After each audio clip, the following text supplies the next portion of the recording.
Canadian Indigenous groups are urging a nationwide search for mass graves after evidence of genocide was found at a former boarding school run by the Catholic Church.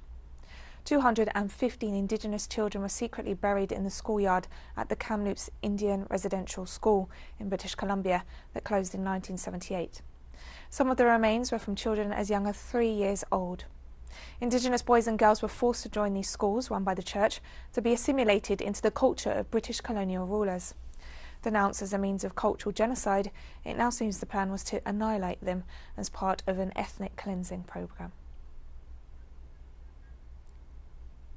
Tk'emlups was the home residential school since the 1890, and we all know that many of our consultants and relations came to residential school not by choice, but were students there. And we also do know that many of the students, have went missing as well. And, our consultants, they can definitely share in those stories and have shared in those stories. And, what I've heard from many of them is the fact that, the ones that they know were missing and never came back were told that they ran away. So, that still haunts. And, a lot of those triggers have popped up with this year find of 215 children.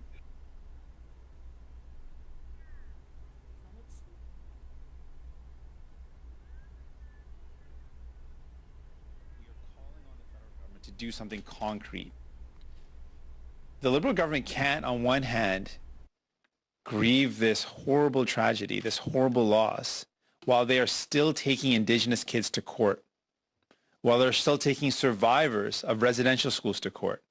So we are calling on Justin Trudeau to stop taking Indigenous kids to court.